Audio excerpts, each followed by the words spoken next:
Korach comes with an egregious claim against Moshe and Aaron.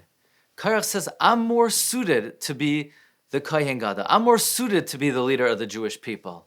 Madua tisnasu al kahal Hashem. Why do you preside yourself with authority over the Jewish people? Korach says, I'm of greater lineage. There's nepotism going on here. You appointed Aaron, your brother. I am more qualified for the job. And Moshe Rabbeinu, he has a very poignant and sensitive reaction. Vayishma Moshe, vayipol al panav. Moshe hears the words of Korach, and he falls on his face. Interestingly, this is the reaction of Moshe Rabbeinu. But we don't find what the reaction of Aaron HaKohen was. After all, Moshe was accused of nepotism. Aaron is being accused that he's not fit for the job, that Korach is more suited than he is. The Ramban says, Vayipol al panav v'lo vayiplu. He fell on his face. Moshe fell on his face, but not Aaron. Ki Aaron b'musaroi u'v'kedushasai. Aaron, in his ethical behavior, in his holiness, loy ono davar b'chol hamachloikis hazu. We don't find that Aaron said one word. Vayihi k'macharish. He was silent. Uchemoide. It was as if he admitted Shema'alas Korach gedula mima'alasai. That in fact Korach was greater than him. Avahu oisa kedavar Moshe u'mekayim gzeres melech. But he's just doing what the king told him. He's just fulfilling the decree. In other words, what is Aaron's reaction to the accusation of Korach that Aaron is not fit and Korach is more suited for the job? Aaron is silent. Look at the midos, the musar, the kedusha of Aaron HaKohen. How does someone reach such a level where they're being insulted, assaulted, criticized publicly, defamed, and yet they don't react? The Gemara tells us in Masechta Gittin, Daf Lamed Vav Amud Beis, Hane'elavim ve'enam olven. One who is insulted and does not insult back. Shoimin cherpasan ve'ein mashiven. They hear their insult and they don't respond. Oisin me'ahava usmeichin b'yisurin. They act out of love and they rejoice in affliction. Alehen hakasav omer. About such a person, the pasuk says, Ve'oihavav, those who love Hashem, kitseis Hashemesh bigvurasai, like the sun that comes out in its strength.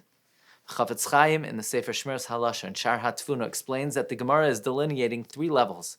You could have some people, when they're insulted, they don't insult back. But they say, stop it, why are you insulting me? That's a level, that's a madrega, not to insult back, but that's not the highest level. Then there are people who, when they are insulted, they just remain silent. But it hurts them. They don't rejoice that they're being insulted, but they bear it, they tolerate it. That's a very high level, but it's not the highest level. The highest level is when one is insulted, they rejoice, they're happy. Why would somebody be happy? Why would somebody rejoice when they're insulted? Chafetz Chaim explains from the Medrash Tanchuma that while it's good to have a good life and always to be comfortable, there's no one who is perfectly righteous and never sins, so everybody has to experience some difficulty to atone for their sins. The greatest atonement, the most easy to deal with atonement, is instead of, heaven forbid, having to suffer physically, emotionally, is to be insulted.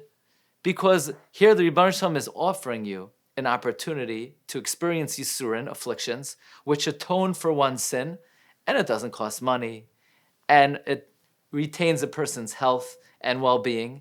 And if a person has a good sense to recognize and to access his emunah, that everything that happens in this world is divinely orchestrated, divinely decreed, and Hashem is giving a person a gift. An insult is a gift from Hashem, where instead of having to actually chas v'shalom physically suffer, Hashem says, look, this will be your Yisurin for a sin you may have committed.